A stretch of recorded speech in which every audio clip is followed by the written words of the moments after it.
Hi,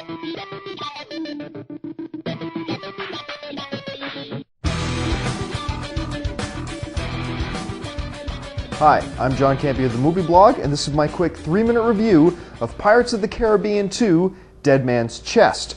13 years ago, Captain Jack Sparrow made a deal with Davy Jones. 13 years as captain of the Black Pearl in exchange for his soul. Well, 13 years has passed, and Davy Jones has come to collect. Meanwhile, Orlando Bloom and Keira Knightley's wedding has interrupted because they're both arrested for the part they played in Captain Jack Sparrow's release. Now, I won't go too much into the plot or to the details of the story here. You want to see that for yourself when you go to see the movie.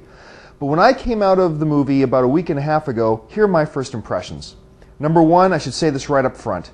Pirates of the Caribbean 2 is not as good as Pirates of the Caribbean 1.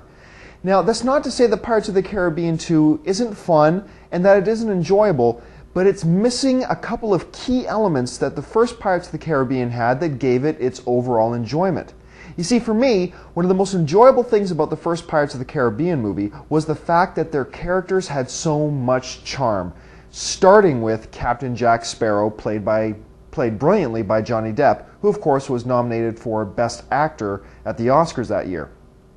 You see, even though Captain Jack Sparrow in the first Pirates of the Caribbean movie is a bit of a scoundrel and a little bit of a jerk, he's a lovable scoundrel and he's a lovable jerk. And underneath the rough exterior, you knew he had a heart of gold. He was a good guy down deep, even though he did all these piratey things.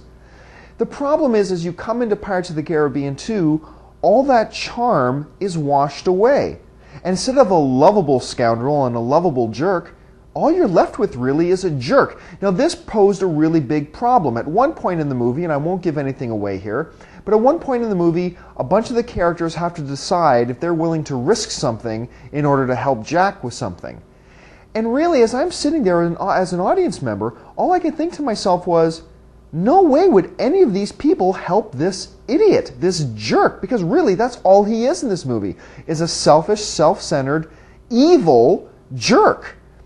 The problem also extends to the other characters as well.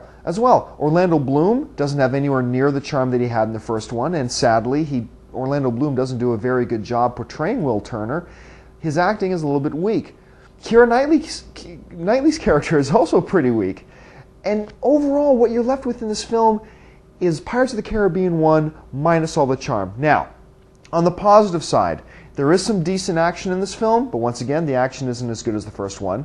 There are some marvelous special effects, exceeding that of the first one. However, I'm going to say this. In the area of special effects, I thought Captain Barbossa's crew in the first Pirates of the Caribbean movie looked creepier and more eerie and even better than Davy Jones's crew. But oh well, I'll leave that up to you to decide.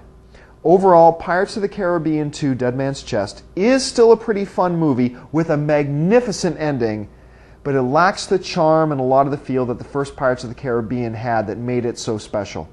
Overall, I'm going to give Pirates of the Caribbean a 7 out of 10. On a scale of no-go and Roth, I'm going to give it a go. For the Movie Blog, I'm John Campea.